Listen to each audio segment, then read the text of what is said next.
erinnya lya Mukama lyebazibwe. Kale erinnya lya Allah lyebazibwe. Ate oba erya Yesu ligaana. Mwebale nnyo batwegaseko olwaleero tuli live tuli Makerere tukoli mu studio olunaku lwa kutaano ennaku z'omwezi ziri 21 tuli mwezi gwa May mwaka 2021. Erinnya lyange nze Ssenyonjo Samuel abaanirizaako ekiro ky'olwaleero kakati nga bozze nga okuli notification ogenda kukwata ku mukono gwo ogwa kkono waliwo akagambo share ku Facebook osharinga obubaka buno oba obugabane n'abantu okusookera ddala ku Facebook osharinga mu groups osharinge ne mu messenger ez'abantu ab'enjawulo. Bw'omala okukola ekyo ogenda kukwatirawo awantu awo opinge kalinki ako okakwata okatwale ku Telegram okatwale ku YouTube ku WhatsApp osharinge mu groups eza Friends of Pastor Mupie okateeke ku university okateke ne mu groups endala z'otera okukagabana nazo oba abantu ab'enjawulo b'otera okukagabana nabo. Bw'omala ogenda okateekera ne ku Telegram tulinayo Telegram groups nga 3 obagambe nno tutuuse twashiralinze linki eya Zoom era abali ku Zoom bo batuuse dda nti omuntu atasobodde wandika kibuuzo ki kuba bamuwandisa ebibuuzo byammwe ku WhatsApp kati gwe atasobodde kiwandika ku WhatsApp ogenda beera ng'okibuuza mu ddoboozi tetwagala ate mutayipinga ku Zoom tetwateekawo ya tayipingako abatayipinga ku Zoom tubayitigaka kukyalinga kibuuzo kyo Zoom twateekawo oyogere eddoboozi lyo ab'okutayipinga oba olya nga oyagala tayipinga okiweerezeko enamba yange gye nasharingiddeko mu box yange enamba ya 38 tugenda beera nga tukisoma nakiddibwamu olwaleero. Maniriza nnyo mwenna nyongera obebaza mwenna abayimirira naffe ababeera naffe ababadde naffe okuba twatandika twaweza omwaka mulamba kati n'omwezi mulamba nga tuli ku ntowo nga tuweereza omwezi guweze omwaka mulamba n'ennaku 2 nga tuli ku mpewo okuba twatandika omwaka oguwedde.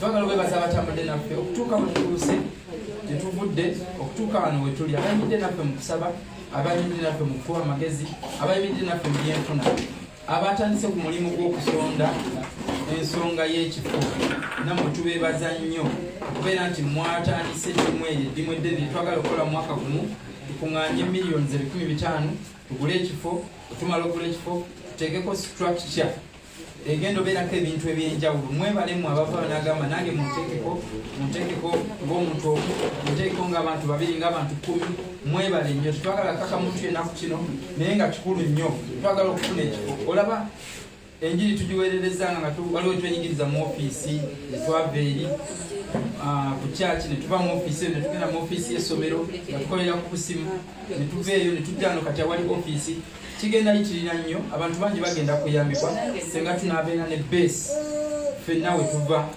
nga tuvudde abali ku mawanga nga tuli wano wetusobola osisinkana wetusobola ogattira wetusobola oteeka offices zaffe wetusobola oteeka reception wetusobola oteeka conference hall wetusobola oteeka studio n'ebintu ebirala bingi kijja kukola makulu mangi nnyo bibalpolisi omugenda okuvanga mugende mukuba enjiri mugende mubuulire enjiri mu bitundu ebyenjawulo. So bw'owulira ng'okwatiddwako nga tosendeddwa osobola ogamba nange nja kusobola oleeta akadde k'essente tugule ekifo ate tutandike omulimu gw'okuzimbako tuteekewo ekifo ekigenda okubeera oba temporary kubanga Mukama gye tugenda wala ajja kwongera otugaziya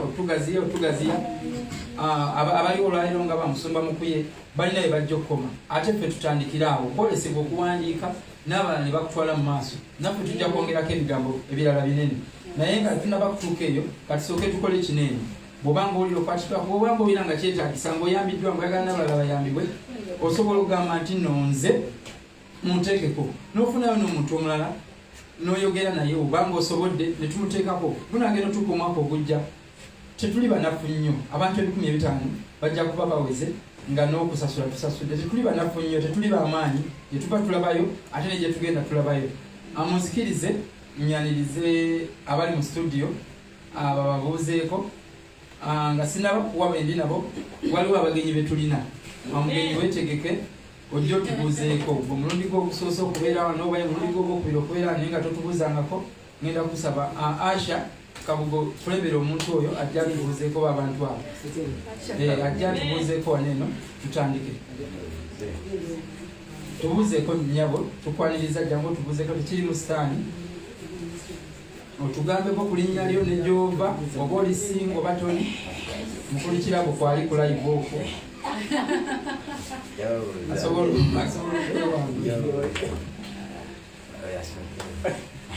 sanyiza okulaba kalibu wange ogenda kutuyamba otutunulireko mu kamera eri ekulabe obabulire ku mannya gy'ovudde oba oli singo nakyo tukimanyi.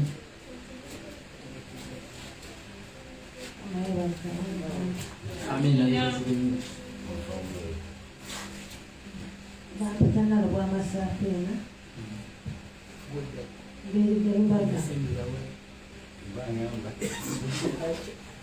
Ninayo kuchaji nyawo. Nawe najensabira ekyalwadala agita God's hands. Novayo kati baje kyakunanga. Nti novayo badde tokyakungaana badde wa online. Ndije wano. Wasenga wange. Ekyalo kyebbeeyi. Senga kyebbeeyi, okay, tweyanziza senga kyebbeeyi. Yandeese wano. Oli singo, mukulu kirabo kwali ku live.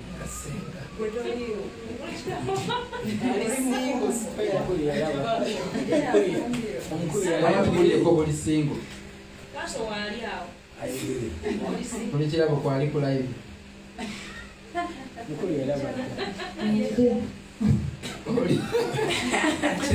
Akyerowooza tusanyiza okulaba ekyebbeeyi senga tujja byogerako ebyasenga ebyo.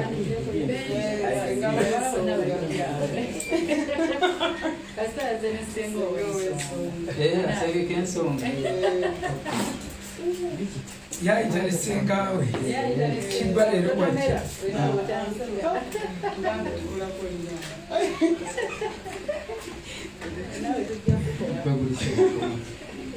kama ebazibwe Amina ebazibwe amannya nze bapita Bongole Benjamin ndi mu group ya Friends of Pastor Mukuye erinnya lyenkozesa nze Priscos nemumanyira Priscos neze Benjamin Imana batazikiza. Nze mbeera mu shift ey'ekiro so yeze monita wa shift ey'ekiro Mukama akibabalire kama omukisa bote bazikiza. Oli singo? ya ndi singo Onoonya? era noonya Saidi wali olengera abawala bali ababiri? mbalaba nesinaba kwogera nabo. Bombi basingo. Amen. Bombi basingo. Tweyanziza tusanyiza okulaba group yamwe ebusuka mukeyajagala nnyo era yeyagyeka kwe twali twagala giggala ekima mukeenagala kumbe gwe monita era libo basiya group nemusumba wange Michael bo ba group tu naye bombi tusanyiza obalaba banaye mwebale kujja sebo bale kujja Bongole Naluwa mwebale kujja mwebale nnyo tubaniriza muwulire emirembe kuhamba essaawa yakuddamu bibuuzo kubanga olina ekibuuzo kyo wetunaatuuka okugulawo ogenda beera nga okireeta tubeere nga tukiddamukanyanirize omukyala wa Katonda yakubwako amafuta abeere nga amangi ennyo agayika obuyisa abeere nga atubuuzaako. Dadi nawe omuvuddemu. Mukama yebazibwe nnyo mannya gange enze Mirembe Peaceful sanyuse nnyo okubeerawo nate mwebale kutwagala abalungi abali ku harvest abafollowinga abasharinga batop fans basupporters ate muli babbeeyi nnyo Mukama bawe nnyo omukisa bingi nnyo betuteekamu ssente naye bwemutubeererawo kituzaamu amaanyi. Well, kanyanyiza omusumba Gerald Mukuye atubuuzeeko tubeere nga tutandika. nange mbalamusizza mu linnya lya Yesu Kristo omwana Katonda omulamu. Mwebale twagala ku mikutu gyonna n'olondako guno mwebale nnyo mwebale abatandise okulonda mu bawala bange Apollo Girls nemulondako baana baffe bali mukama abwenye omukisa. Era nkyalina buli category. So bwabawo abasakinga n'abalisakinga tuleme kwetooloola gulu teri kuwasa. Kyebalanze njagala nnyo Kiggwaleero. Ekiggwaleero ebintu yakuba bikyamuteganako naye yogambira nti so atandikirawo ng'owulira ensonga zigo awe Kiggwere watandikira nannyonnyola nga nemuzeeyi we waali tayagala kwetooloola. Era abamu waliwo abatambula n'empisa zaabwe naye twabagayita musooke muzitereke tuyina kye tujja okukola nga ate mumaze okubaako emutuusa. Binyuma tuyina embaga ezipendinga ndoza mugo omusanvu tunawo embaga yegenda okusooka okuba ku online ng'erinayo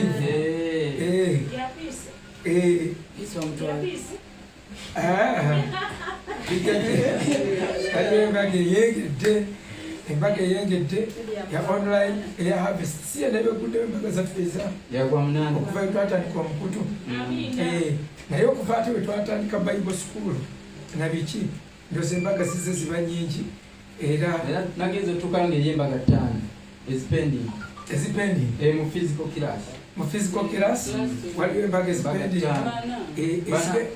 nya ziri nnya etaano eya kanso omwaka okujja mu buli ngeri yonna bw'ataba sajja kuleeta omuwala mukaye bituula tovaawo mpaka nga nina kyayogedde. Basebe ne banyabo ndowooza sigenda kugoberera mbaga ya pulo gyaba okuzikuba zigenda kugoberera eno embaga eyakasembayo nga bonna baana ba harvest bonna ba mu physical class ya harvest. Kamala yeyankwatiranga vidiyo eyawasa Prosi eyakwatanga vidiyo nabuuzeeko. Mukama yebazibwa abooluganda. Haleluya. Amannya Prosi Kamala. Byakyuse nnyo erya lyejjeko dda. nebani nesunze wira nakacwa erinnya lyakyoka naawe.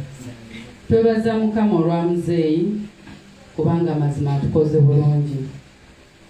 Tukula mazima gali nti tetusigadde kyekimu, obulamu obw'omwoyo bukyuse n'obulamu obw'omubiri.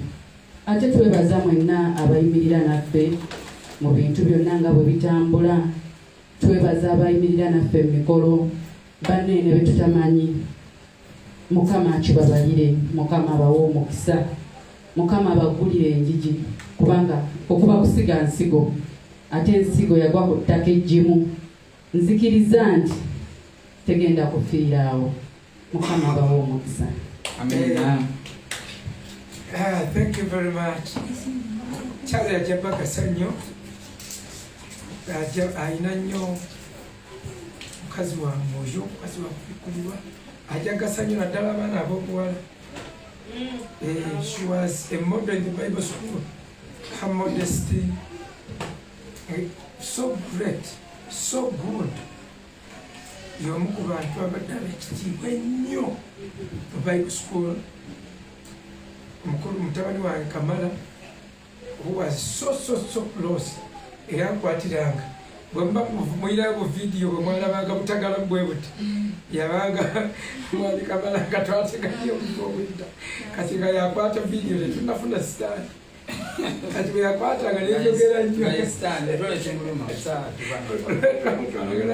namuzeeyi mbadde ndaba naye Kamala oyo yawasa Prosi omwana wange tatamutwala wala kakati nammwe abavubuka abaliwo musobola okukumira abaana ab'omugaso nemubakuumirako ne batagenda wala nnyo bali ba Piisi ba Martha oli abadde atendereza na Martha jangu babuzeko Martha yangu abana bange babulize nkola ko konyi najja misina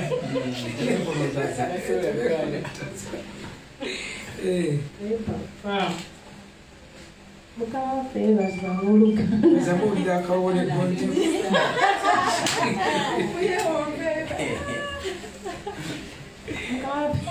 Vimbuse Marangwa muksa babiyita Martha musawo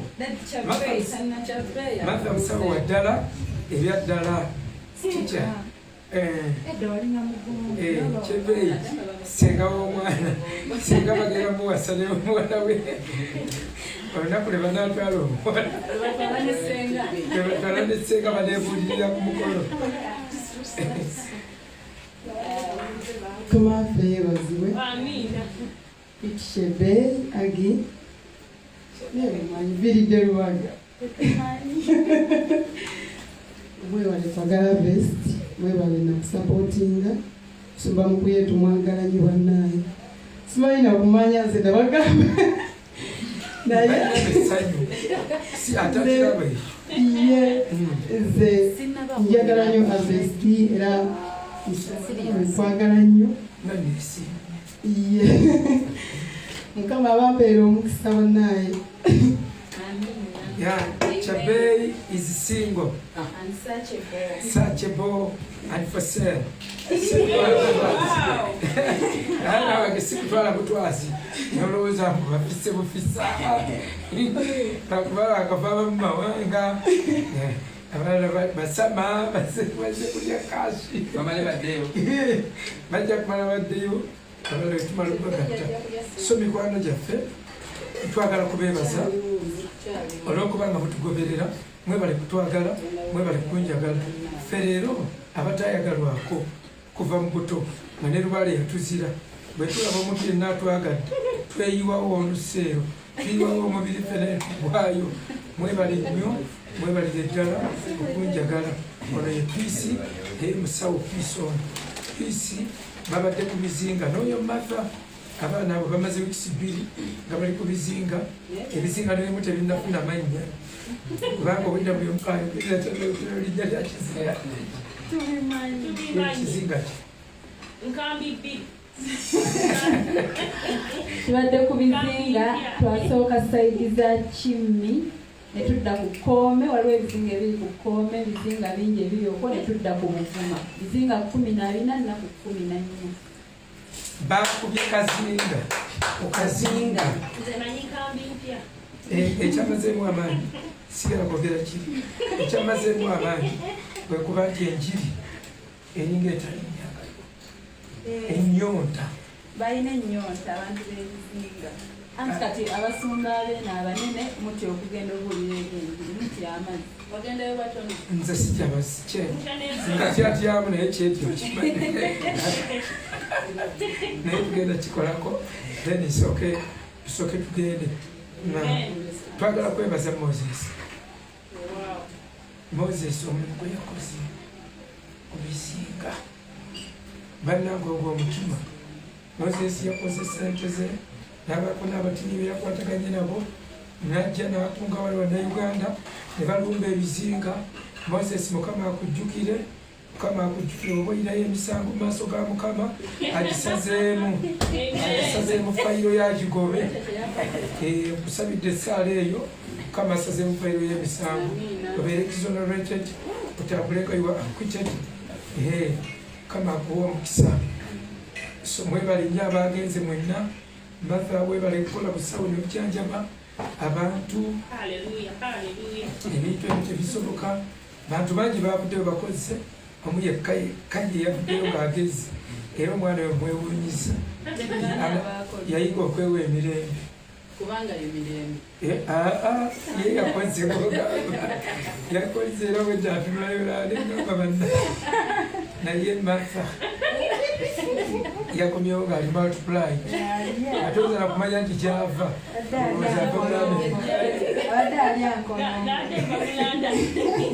yalidde enkolo twebaza Katonda olw'omulimu ogwo mbabuulira Katonda tugenda kuweereza Katonda ebisigadde bitusangayo tugenda kuweereza Katonda ebisigadde tetwetaaga kumanya ebya title tetwetaaga kumanya how big the church is tetwetaaga kumanya okubalamu tetuli mu kitabo kya Numbers how many people are there tetugenda mbikola byabaki byabatume mu Numbers twavaayo dda ayina abantu bameka kati waliwo ababuuza ayina abantu bameka ebyo sina byetuliko bajja batwegattako aweeva abantu bangi nnyo abali emabega waffe si kasanvu kokka kaali eweeriya naye buli omu alinayo akasanvu ku batono so we are many abali ne Katonda twagamba eba majority so mwebale nnyo mwebalire ddala mwebale nnyo abasapootinga nga tewali abeegayiridde naye n'ogamba omwami kuva nange amazima genyini kituzaamu amaanyi bannange tubasabira buli olukya muleme kwejjusa abawaguza obuwaguza amazima tetugenda boogera mannya ekizibu twakitegedde abasumba bamwe babakulimira buli omuwayo sente balabanga abawaddeyo ezaabwe naye bakitegere tugenda kwogera mannya gammwe kaba abatuyere nnyo omukisa katwanirize ebibuuzo tugenda mu session ya bibuuzo ebibuuzo byaffe webiri already biwerako genda biva mu order ebyemperezeddwa tusaba obeereko kubanga odyo bwafulusi buwanvwamu ebibuuzo tusaba obeereko baabuuza ekibuuzo. Now my question is about Enoch. Hebrews 11:5 show us that he was taken to heaven, but pastor told us that he ran, there was a rain, to the mountains. Now, which is which? Why did the Bible write that? Thanks for a ministry. Ono ekibuuzo ekyo kibadde kigamba nti Bayibuli egamba mu Ebbulaniya 11:5 nti Enoka yagenda mu ggulu. Naye ate Musumba yatugambye Enoka teyatwalibwa mu ggulu. Kati agamba kiki eki kantuke mu Ebbulaniya mu Bayibuli y'Oluzungu, ono abadde wa Luzungu, katugisome Ebbulaniya 11 lwaki mirembe tasoma Ebbulaniya 11:5. By faith, Hebrews 11:5, by faith Enoch was taken from this life so that he did not experience death. He could not be found because God had taken him away. For before he was taken, he was commended as one who pleased God. Yeah. Ekintu kyokka ekyasinze otubonyabonyera emyaka egiyise byonna kusoma olunyiriri n'oyongeramu akagambo nga katono bwe kati ngakako eyongereddemu awo tewali kigambo ggulu yabage by faith Enoch was taken away. Was taken away. On agambye he was taken from life. Yajjibwa mu bulamu era nga ffe bwe twogera era nga ne Musa mu kyamateeka 3:4 olwokutaano n'olwomukaaga ne Musa n'atalabika waliwo akagambo he was taken away kakusomereko ate wali mu Luganda olw'okukkiriza Enoka yatwalibwa obutalaba kufa n'atalabika kubanga Katonda yamutwala kubanga bwe yali nga tannatwalibwa yategeezebwa okusiimibwa Katonda. Kaakati ekiri kye nabagamba nti ekigambo n'atalabika baanoonya Enoka yababula entaana ya Enoka nga tebagiraba n'omulambo gwe ne batagulaba bo ne bagamba n'atalabika yatwalibwa okuva mu bulamu bwe baamunoonya nga tebamulaba Bayibuli egambye n'atalabika okuva mu bulamu. Kaakati bwe tusoma Aid to Bible Understanding page ey'ebitaano etugamba kyekigambo ekiri awo mbu teyalega ku bulumi teyayita mu peyini ey'okufa wabula yatwalibwa yaggibwamu bugiwa kyeboogera kulinganga okufa kiva mu kigambo okufuuka yalinga eyawanyisibwa teyayita mu bulumi teyayita mu bulumi obwokusitwagulinga according to Bible understanding ene ye agambye bwati is prophesying however God did not permit the opposers to kill Enoch. Katonda teyaganya abaali bayiganya Enoka kumutta. Instead, Jehovah took him. Naye Katonda yamutwala. That is, cut short his life. Obulamu bwe yabusalako. Kati amakulu gakiriti yamutwala. Yamusalako. Obulamu bwe bwali bukyeyongerayo. Baali nga bawangaala emyaka 9. Ye n'amusalako 35. Nga baagala mutta. The life at an age far below that of most of his contemporaries, that he apparently did not experience the pangs of death. Singo bw'abandi banne baawangala nnyo okusinga obubwe n'atalaba bulumi bwa kufa. Bamusalako katishon bamusalako n'atawangaala nga banne ng'ekimusazaako Katonda amutwala aleme kuyita mu kuttibwa nga bw'olaba gundi kwe yayitibwamu n'akaaba olw'omusaayi gwe olw'obulumi. Kayini bwe yatta Abeeri yamutta yalega ku bulumi obungi. Kakati ono Katonda teyamuganya n'ataleka okufa, although he died at the age of 365. Newankubadde nga yafiira ku myaka 365. Kakati muyinza ogaa nti ono mukyamu owa aid to Bible understanding. Kati bikula lubereberye 5:24. Lubereberye 5:24.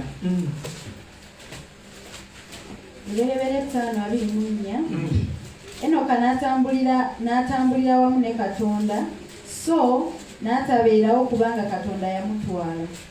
N'atabeerawo kubanga Katonda yamutwala. Kakati olwo lwe lunyiriri olw'Abaebbulaniya 5:15 olw'e-13 Ebbulaniya Hebrews 11:13 wagamba abo bonna bafiira mu kukkiriza nga tebaweereddwa ebyasuubizibwa naye nga babirengera wala era nga babiramusa. Akati lukulu nnyo lukulu olwo ndiwo abaalutegera tayinza kumalaga lutegera musinga olwo lukulu bonna abo bonna bamenye yamentioninze abakola interpretation y'amateeka tulina that statutory interpretation actually it cuts across nejjani mu Bible. Bwakuwa ekibinja kyetuyita kind bwakikuwa ekibinja byonna ebigendo okigenderako oluvannyuma lwekyo biba bikwatako ekyo kibinja. Ekyokulabirako bwe tugamba ente, embuzi, embizzi, endiga etc toyinza leetamu omuntu enkoko empologoma zamu ziri zonna zetwogeddeko yawaka bisolo byawaka domestic. Kati oyinza kugamba etc n'ogamba yali agamba n'empologoma oba enjobe. Kati bw'amala mentioninga mu 11 Ebbulaniya 11:13 akugambye abo bonna bafiira mu kukkiriza ng'ebyasuubizibwa ekisuubizo ky'obulamu buli obutaggwaawo ekisuubizo ky'okugenda mu ggulu nga tebakiweereddwa mbu naye nga bakirengerera wala bonna ne Musa bamumentioninze era eri mu Deuteronomy ne Musa tewali yamuziikako tebamuziikako Katonda yamwezikira Katonda yamuyita ku lusozi era Musa naye tebanditegedde banditugambye yatwalibwa mu ggulu singa teyafuna kano kalivansi akokukomawo genda nakufukako amafuta mangi gaali gakumalayo eri naye olwokuba weesazeeko ate sigakutoolako ddayo gakozese mu ngeri yakugibuuta obuulire nnyo enjiri ng'olinganga afunye revival omale okugibuulira oba nnyonnyola okomewo onkutte mu kyamateeka 3:21 n'ekyamateeka 4:21 Musa n'atambula n'agenda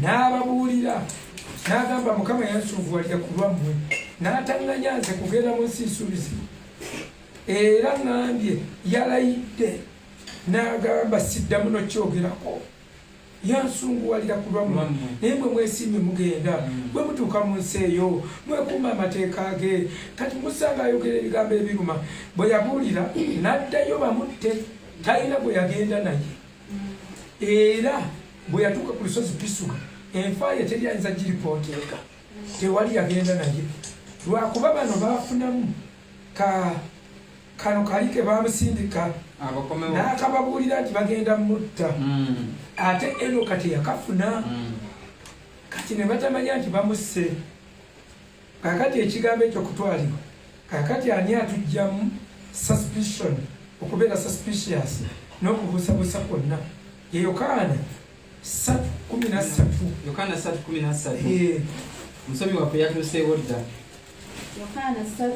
Yokaana 3:13 kakati wagamba tewali muntu eyali alinnye mu ggulu wabula eyava mu ggulu ye mwana w'omuntu ali mu ggulu tewali muntu yali alinnye mu ggulu ebyo mulowooza ani yabyo Mukama waffe Yesu yali ayogera ebyo ebigambo Mukama waffe Yesu yayogera ebigambo ebyo agambye tewali bw'agamba nti tewali ali awo yajava kati abagaye tewali discussion kasitaba inconsistent anything ne bw'osoma ng'ekyawandiikibwa ng'olaba okisomye nga kiringa ekikontana n'ekigambo ekyava mu kamwa ka Yesu nga kiri inconsistent with the word of Jesus ekyo kiba nalite narrow and void oba null ekyogero kya null and void it's inconsistent kakati basebo ne bannyabo ekigambo kya Yesu tewaliwo mulala asobola kuleeta ekya Yesu ne kikawaasa kabe Yokaana yagamba Yokaana yagamba nze kimwanira okukka okutowazibwa yali musibe Bebulani y'emu olunyiri olusooka omusomi waffe Bebulani y'emu olusooka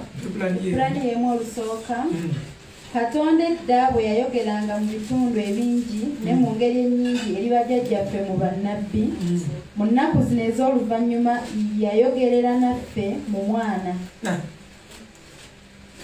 kati bannabbi yayogera ebyabannabbi yayogeranga ne bajjajjaffe kuyita mu bannabbi naye mu nnaku z'oluvannyuma olwaliro ayita mu mwana kyenvudde kugamba ebya Yesu tebikubaganyizibwako birowoozo era you cannot mu luzungu tugamba you cannot polemicize the words of Jesus with the words of the prophets toyinza okukontanya bigambo bya bannabbi ne bya Mukama waffe Yesu Kristo awo bajjajja oba baafa bamanyi yagenda mu olwaliro ayogera naffe kuyita mu mwana omwana agambye teri yali alinnye mu ggulu okuggyako oyo yava mu ggulu era eyo ensobiramwe mukirabe ekkanisa yonna egikola pasita Mugerwa awumudde taata yamuyise naye agenze mu ggulu abasumba abamanyi bonna bonna baba bagulira enjiri ekikulu wetwogerera ali mubulamu butaggwawo ali mu ggulu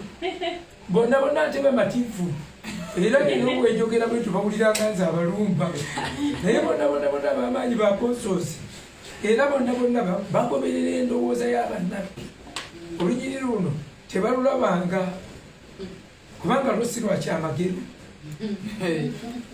naye Yesu tewali yali agezemu olw'ensonga gapu theory kyaki yali yagala okisoma oba ogisomesa nga yeyanukula ebibuuzo abamu bagisoma ne bagaana ogijiwa abagisoma va Bible school ku Bible school obasabe brochuwa bosagako gapu theory tebagisomesa mu Uganda teri Bible school temuli emu mu Uganda. Benjamin alina gy'asomera balisomesa. Nze Bible schools okuva njagala nnyo okuyiga. Nze nali ngezeeko n'ekyotera ng'abazungu batutte Bible school naye ngisome. Ne tusoma Life of Christ ne batikkira nga bakutikkira masters degree obulamu bwa Kristo okusoma mu bulamu bwa Kristo. Ne musoma ekitabo Why Did He Come? Ne babawo ensonga 2. Lwaki Yesu yajja? To save our lives, to give us prosperity, to heal us, to do. Nga bakyusa luzungu. Bwe novayo ng'okutama kutanvuwa olowooza osomye. Akati abantu bangi abamativu nti basomye ebintu bingi naye mulimu abantu abawanvuya bannaabwe. Kyangu nnyo ogenda mu ssomero, essomero ne litagendamu. Kyangu nnyo ogenda mu ssomero n'essomero ne litagendamu. Waliwo omuvubuka yali aligiriza okusiba ettaayi n'agamba osooka n'ogikwata kye sitama amagulu gano kukole 90 n'ankoleramu. Bwe kukola 90 giyise bwoti ku vidiyo nega 90 siba n'ampanvuya ati ate omulala bwe yajja yagiyisiba mu bulago nga gundi n'ajja cucucu sekendi 3 ne mugamba wayi nze kino nakikolera koosi okikoze otya n'agamba yali akuwanvuya. Abantu abamu tebaagala bannaabwe so mikwano gyange Yesu ekigambo kye kiyimirira kubanga mu nnaku z'oluvannyuma ayogera naffe kuyita mu mwana gakuthiyoleyoka kugamba abafa tebagenda mu Yesu yagamba omusajja olwaleero tugenda kubeera ffenna mu lusuku lwa Kitange. Ate mu kuzuukuta n'agamba omukazi tokwatako male okutuuka sitwalanga saddaaka. Kati ate onamugamba tudde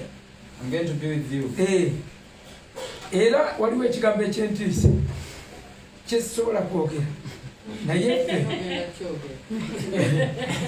kyantiisa nnyo. Kristo teyafa tebamu kyantiisa nnyo nsagala nakyogera kubanga ng'okyogedde oli bw'abamu akataala akookya. Kristo teyafa akataala akakoleza byayogera kakati yajjanga abanyumiza mukube yeekaalu eno mugimenyemenye male nabwezi mugiddemu gizimbe ng'alina yeekaalu gyasongako ate nga yenyini yagenda ogizimba nga bagyonoonye ate waliwo agenda ogizimba. Bayibuli egamba nti yali ayogera ku mubiri gwe, omubiri gwe bayita Yesu gwe gwattibwa. Kakati Bayibuli etugamba mu Peetero ekisooka 3:18 ajja kulya katalizi. Peetero ekisooka 3:18 kubanga era ne Kristo yabonyaabonyezebwa olw'ebibi omulundi gumu. Kristo yabonaabona omutuukirivu olw'abatali batuukirivu atuleete eri Katonda bwe yattibwa omubiri naye n'azuukizibwa omwoyo. Yattibwa omubiri naye n'azuukizibwa omwoyo otyo kisoma. Era bwe yagenderamu n'abulira emyoyo egiri mu kkomera. Batta omubiri manyi asigala agenda maaso ne mission eyokubuulya teyayimiriza bakooye nga bano gaba netufiiriddwa yalina mission ng'afudde mu ggulu ng'alina okukolerayo obuweereza kujja kitabo mukono gwe yatudde ku ntebe. Olugendo lw'obununuzi tutandikira mu kujja kitabo gwe yatudde ku ntebe ye kubikulirwa 5. Kakati kubikulirwa 5 tuyinza obutagisoma mujja gisoma mu budde bwammwe obw'eddeeru. Kati olugendo lutandika naye nga bwe yatudde ku ntebe ng'akutte ekitabo malayika omukulu n'alangirira n'afuuwa ekkondeeri ti ani agwanidde okutoola ekitabo mu mukono ogwoyo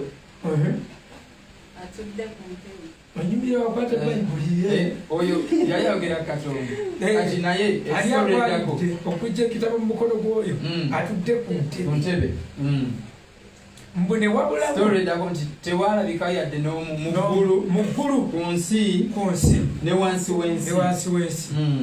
Kati ekyo kye bagamba tewalabika nga ono agenda agaba chance ku levels esa eggulu baaliwa chance era Yesu yasooka kuyimba bawe chance bamalayika balemwe buli alemeddwa talyekwasa nti kale nze tonalinda kikola ekyo kyomusalaba nze kale bapapire kubanga abaana abaleesi bw'oba papire bw'otasooka kulonda bo aimini bamanyi okwekwasa nti ansa yange bagikoze bajogedde n'olwekyo bw'obuuza ekibuuzo tosooka kulonda bagezi you pause omulinde naye awanika omukono kakyegulu ne liposinga opportunity neweebwa abali mu ggulu tebwalabika kisobola ne bajja ku dduniya nga tekuli kisa ne gusembezebwa ku dduniya ne wabulawo bayibuli egamba bonna ne badduka eyo yali opportunity for them at least singa baasosietingira mu kufaako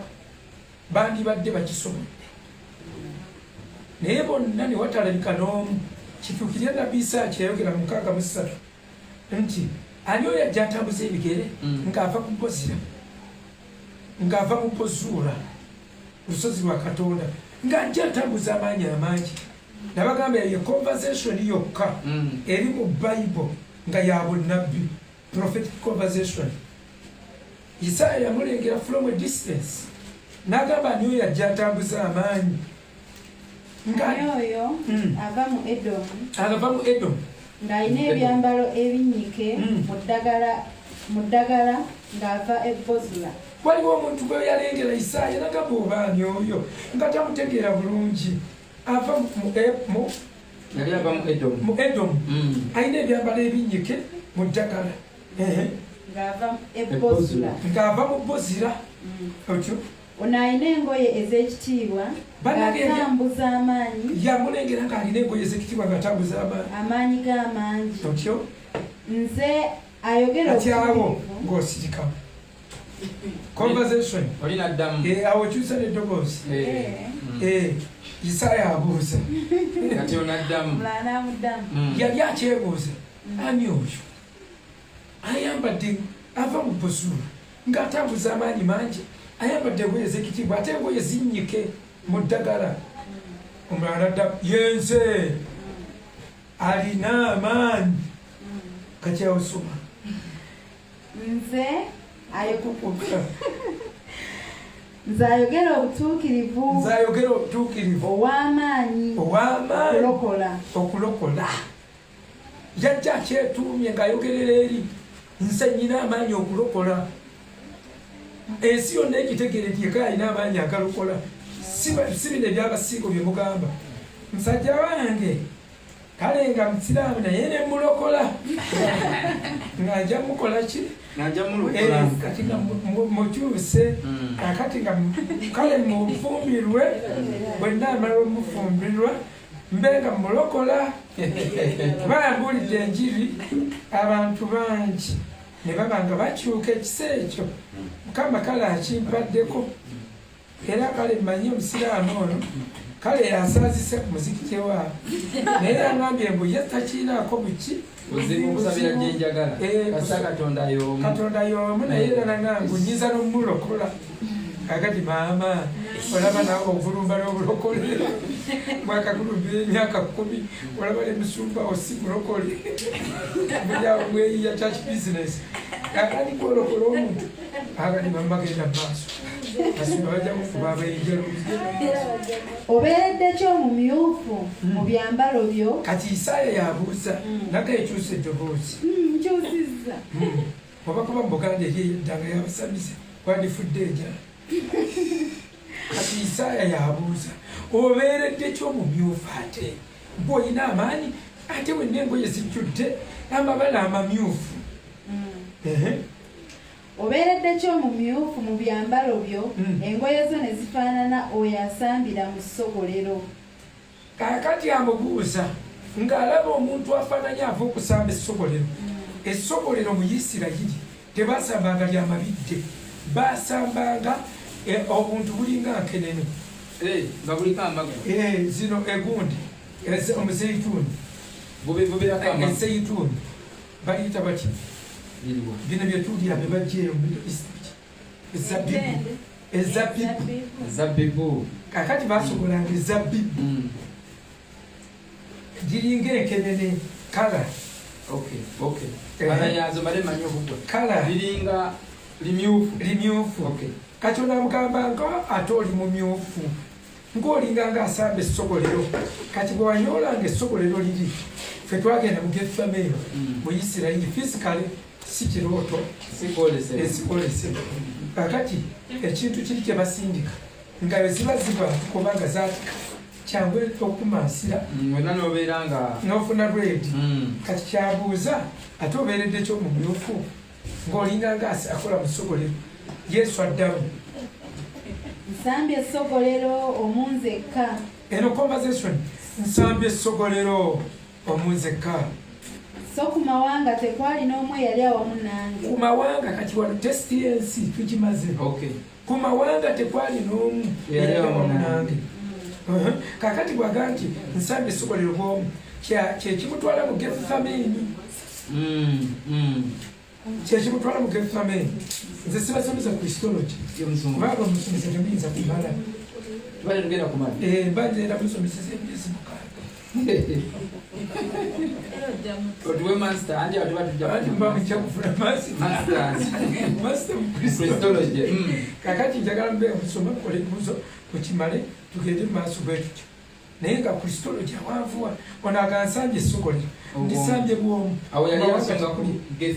yali asonga ku Gethameni bwe yataka bano obwomu ne wabulawo wadde n'omwami yambe ekigambo Gethameni kitegeeza wine press essogolero ye Gethameni eyo gye baatuyaniranga era ekimutwala mu lusukulu Gethameni eyo ne Samusoni gye yanyolera ekyuma kiri kimanya ekintu kiri ekisogola essogolero kye banyolanga obwomu nga gye bakamulira ababi gye bakamulira kakati Gethameni bwe kitegeeza wine press Yesu agamba lisabye bwomu teryannyambyeko ke yali mu lusuku n'azuukusa abatume abagamba temusobodde kufunako yadde nange essaawa Can't you watch with me for even an hour?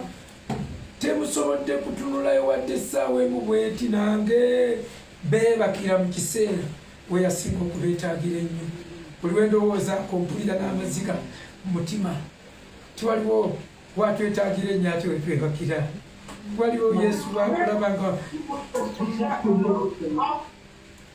waliwo Yesu wakulaba Jordan wetaaga Yesu waliwo Yesu wakulaba ng'omwetaaga nnyo ate ne weebaka abafumbo basula batula basaba banyweza obufumbo bwabwe bwe tonafuna weebase olutalo oliko gwomu olinga asula ku ttale naye ngunaye weebaka kati weebaka muki nobuuza weebaka muki abayina emirimu basula batunula basaba tolina mulimu weebase ofuluuta ozuuka ssaawa nnyanga kamuje mbu naawe Yesu nagaka nti watch with me. Yes, it is my responsibility to watch over you, but watch with me. It's my responsibility to watch over your family, but watch with me for at least 1 hour. So tubali tujayo kali tinawano ku nsi tewaliwo yaliwo kati olugendo nalwongerayo Kristo ye by'okufa talina tabirinako akyakkirira ekiri kyebogedde mu kubikuliro ne wansi w'ensi kati wansi w'ensi edda twabuliranga bwe tuti ne batuwa n'ebirabo ti wansi w'ensi n'agenda n'akyalira worms ebiwukabuka ebiri wansi w'ensi nayo n'abibuulira enjiri tulinayo tubijja ne beewuunya anti bwe tugamba tumuvunudde nakawabulayo katinga biwamuzi ebyali bigenda nebitanayo katingamubuulira omulembe ogwo kwe kutegeera okwaliwo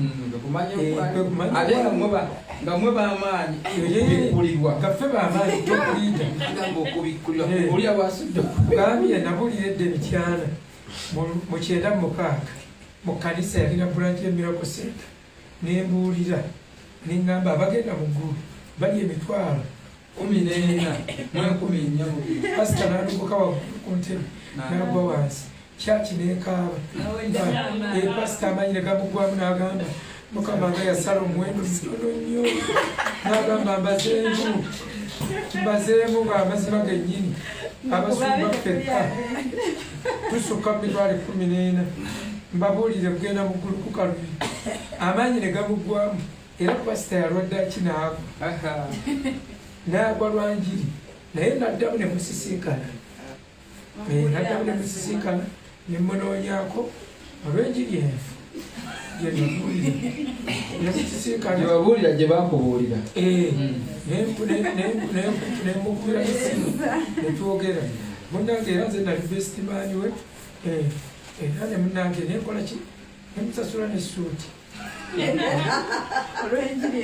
bayibuli egamubala ebibala okweyenya kakati ebyo ebiseera afaane mayombo omugenzi yatusikana natukuta enjiri mukyaka natusomesa origin of God, the idea of God. Abasajja ba movement bagezi basi ate bakubakala abasiga obugezi bafudde bageze bafu naye mayombo yatuteeka mu kirasi nakwata enno nakusomesa nakusangulamu Katonda bwati yatusangulamu ebintu bibiri, Katonda ne Kabaka. Nagamba even me I have to believe like that. Kubanga the society, I am one example to the society. Natunyonnyola ebintu ne bafunula ebintu ku kyoto ne bafunula nti God means go overseas and deceive ebintu nga biri so awkward. Kati abaana abali mu kyaka twalimu abalokole ndowooza nga 7 kubanga n'ekkanisa zakiyingiramu awo ne zeetaba mu kyaka ne bagwa nga 4. Awo ne pasita bwe yalabira nagawaayi owulira kati kyesomaganya akatabo ka Ekadit bamita Ekadit kajjukiraga kaalina library yenge erimu akatabo kamu era nga kabuuliramu katabo kamu naye byonna tubadde twogera tukwiye kumanya okwakola okwaliwo. Akati waliwo omuwala bamuyita Sharon yali assistant wange nga ndi pastor Ebusuulizi Teachers College. Bwe namala okubuulira abantu bona bonna bakaaba, Sharon yasigala ato mukatanyega tuba tujja mu kkubo nagala naye olowooza abo tebogera ku Bayisirayiri kati ye yasabirako ku Miracle Center main nga bawulira ku babuulizi bwa kibuga alidderidde ku byekibuga. Omuwala oyo buli wenjukira neewuunya kati nze naliriida naye nga yansingako okumanya awo nezuula olugezigezi abantu abamu tubafuga lwa lugezigezi naye acceptability okukkirizibwa kale nga bakukkiriza. Kati omwana we bwe yaŋŋamba singa nasanga miitinga kale okuyiga nenzikiriza tuwadde nze nina tayito naye yalina okumanya abantu tebandituuse bwiki yaligeza okugwa kuba akimulira ku saavisi eyasooka naye emiranga gyali mu kyaki nange embeere mu mitwalo 14 erigwamu buli omu nasirikira n'abalamu agenda okubalamu ne bamugamba mira ku sente waliyo abantu 8 Christian life waliyo abantu 12 leo balebe kubajuliza abantu pastor Joseph abantu bajjudde tugenda okubalamu nga kibuga kyokka ne bagenda okutwala nemutandika essaawa ey'okwenyera ne tugamba tunyigeemu abagambye banamanya tunyigaawo. Kakati endowooza eyo eyatomera n'ennabbi Muhammadi omusajja yajja gyali erinnya ly'omusajja njerabidde n'amugamba nti mutume ya Rasulallah ti muddu wa Allah nsaba nange ompandike mbagenda mujjana n'agamba tujjudde osanze ejjudde namugamba wandiize wakiri kwemabega olupapa nagamba nayejjudde mwendo gwakwayo kati ayeyo boddayo plastic chance musumba erimu hadithi oba eri mukula erimu hadithi erimu hadithi ate hadithi ezikirizibwa ya Buhari teri musiramu awakanya hadithi za Buhari hadithi ya Buhari bana bakasiramuka banakola bati bo tebamanyi kikyaggwayo ekyo tubakirya bafulootinga bayiga eyo fuloti akati naffe emayindi eyo nange kyenalina nolwekyo tubadde tugamba kyo musuma twabudde ku kibuzo kya mwana noyagala batutwale awempetedde okutuka tubadde ku wansi w'ensi ne tugamba nti nayo teyali notutwala ku bibunyu nayogerawo wombisi ebyalingayo ng'ekimbulako ye kapufiro kubanga yoka ijja okusomesa tikedde eri wansi si bibunyu si bunyu nti wansi waliyo abantu tiwaliwo Yesu bwe yabuulira enjiri waliyo bwe yajjayo ne baboogera ne kirasi yaabwe nti bali abafiira ku lyato erya Nuuwa tukizeemu nnyo ba njagala kunoza engeri gyetusaanozanga kati sisita bakuzeemu bulungi musumba ekibuuzo musumba asoose kukubiza nti Bible musome nga mugyetegereze muleme kuwanga ndowooza yammwe togattako nti mu ggulu tekiriiwo Bayibuli terina Enoka ne mu y'Oluzungu tewaliwo ku kigambo ggulu tiyagenda muggulu naye kigambo kutwalibwa ate naffe tukiyina Mukama amujjuludde Mukama yamutwala ono Edith Namanda agamba praise the living God pastor ekibuuzo pastor watugamba omuntu bw'alokoka endagaano z'okufa ziba tezikyamulinako kakwate ekibuuzo kiva ku kyo omuntu okubeera nga yalokoka oba nga bamusiba obutazaala n'abeerawo nga tazaala oba butafumbirwa n'abeerawo nga tafumbirwa oba butaagalwa n'ebirala nga bamusiba oba nga ani yamusiba ekisooka ekigenda okulemesa abantu okudda obujja wenkootinga Bayibuli ate bwekootinga nzi ekyakubye abaana ba Sekeevu Sekeevu wali basomyeko bagenda babuulira enjiri mu bikolwa by'abatume ne bagenda okugoba emizimu ne bakootinga Pawulo tukulayisa gwe muzimu gwe mu linnya lya Yesu Pawulo gwabuulira so si mu linnya lya Yesu gwe tukubuulira badda kunaanula kakati bwe mba nakuwa olunyiriri saagala ogambe wagamba kyendagaano zimiriddwa abasumba mubawe enyiriri oba abantu tembawa pasita mukuye bawakane ne Bayibuli muwe Isaaya gwe bakuwa nti endagaano z'okufa zimirirwa Isaaya 28 16 ne 18 Isaaya 28 16 Mukama Katonda kyava ayogera nti laba nteeka mu Sayuuni ejjinja okuba omusingi ejjinja eryakemebwa ejjinja ery'oku nsonda ery'omuwendo omungi erinywezebwa ennyo wansi akkiriza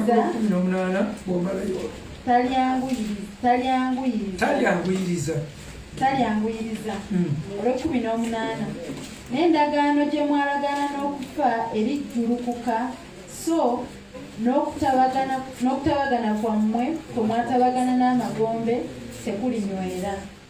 Ebigambo bibiri bagambye banateeka ejjinja mu Sayuuni ejjinja lino balibogera ku Mukama waffe Yesu Kristo nti kasita limala okusimba mu Sayuuni ebintu bisatu ebigenda okusooka okubeera affected. One, endagaano ze mwalagaana n'okufa zigenda kujjulukuka.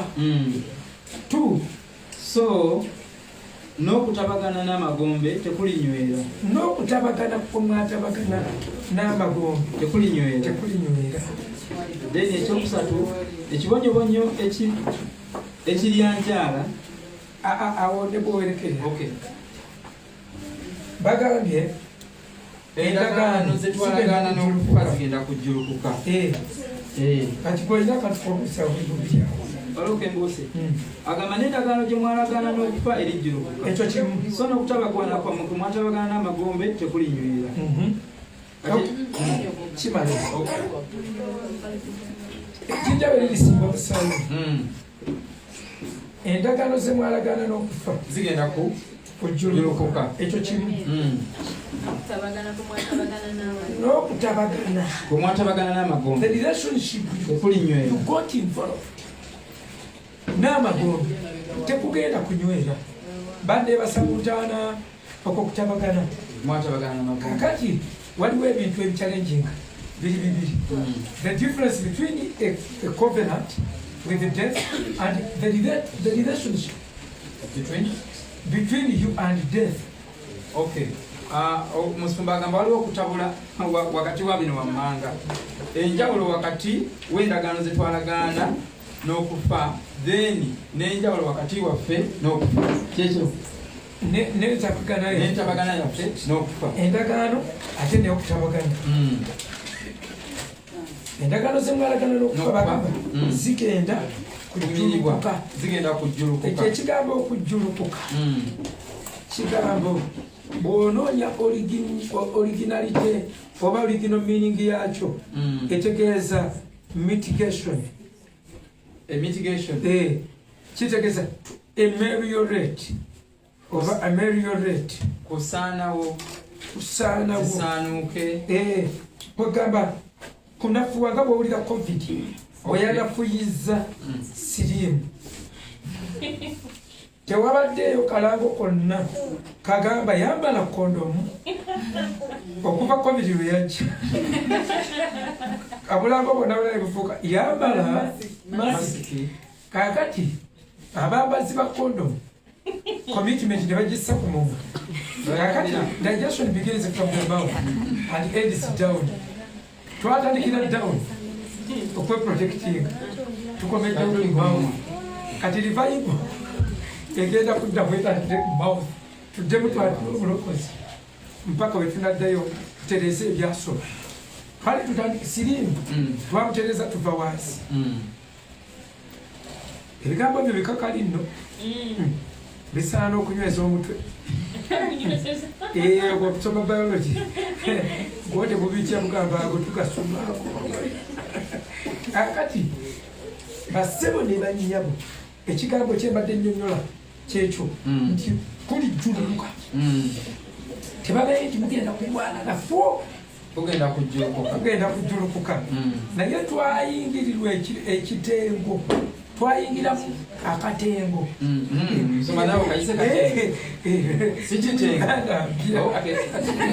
Twafunamu akatengo. Abali mu Uganda enkadde twafuna ekitengo. Mwe mwafuna ekitengo. Fe Abayuganda ebyo twafunamu akatengo. Akatengo kano kali bwe kati bikuli bubi bikulondoola. N'atamanyi kubala n'abalobi n'akola loosi. Byebyo. Kakati tutambulira ku bunkenke obutoogerekeka. Abalokole bayita ku masiro boogera obwama. Ng'amagamaga mbwe emizimu gigenda kubuuka mu masiro. Gimubuukire gimukwate. Njagala kutegeeza. Njagala kikulume. Onoonoonya obulokozi. Toba mulokole. Naye weegwanyiza abalokole. Okusula mu galagi tekikufuula. Okusula mu kiraalo tobeera ng'olinte. Kyokka ne bweweekekemyanga enku tosobola kubiika ggi oba ssumba wadde zize. Ne bw'oŋoŋŋanga ente ne bw'oli omutto tebali kukama n'obeera ddala likkato. Okulwa mu bulokole njagala okubategeeza babaseetulira ekipande ne bakisembeza mu maaso welcome mulago ne bakiteeka ebwayise. Mwe musimbye ebwayise olowooza oli mulago. Oganga tebatuyita abasawo baagaye bayita omwomu edda enno kabayimizeemu kale. Nali emmotoka nze nagyeyigiriza nabagamba nafuna ekimotoka kyameramu omuddo neekutuleko ekyobutavuga ku mmotoka nengula emipiira nengisaako nga nkolerera mmotoka nengikalikira emyezi 9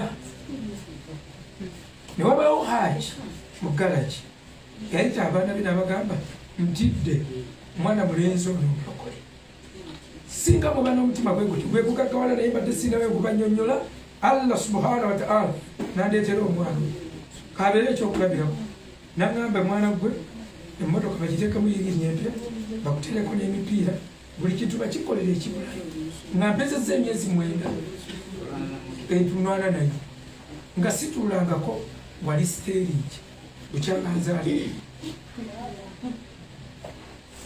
emmotoka nenjijjako engalo n'alagira bagitwale bagifuuyire ku UCC mubaweereza nze nasooka okula emmotoka ne ssente zange nze emmotoka yaabwe gye baali bamuwadde UPP nengula emmotoka with my money era babali awo nenkyamya emmotoka limited ya kabuleeta eyagalamba aganene nga bandeeta banvuga nga naye sivugangako nga nvuga musasulayo sente naye kyeŋŋamba omwana n'aginziririra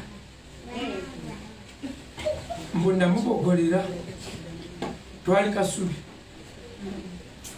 yagenda kumakya saddamu mulaba kati ne muyombesaamu n'agamba ate amanyire ddala simanyi mmotoka naga kati yiyo gyevugire nekasigenda kutwala kati nga simanyi mmotoka negombanga giyiga netunuuliranga we bakyusa ekintu ekyo nendaba giyaliiveeyo ndaba buli wakigenda neyongeramu bwe yaginsuuliza kati nze obala kuba nakuliramu nnaku neeguya naye kweguya kwano kuyinayo kukoma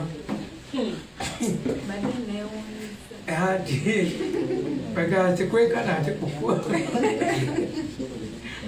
naye ngamba kasita yange nyina gikola byenjagala enfeeko ekyo kikwembuzeemu ku motoka oba ngivuge naye kwata omuliro nga nvuga ebiraddako ebyo binaamanyi kati neetandika okulingiza neziwera ssaawa nye baginsuulira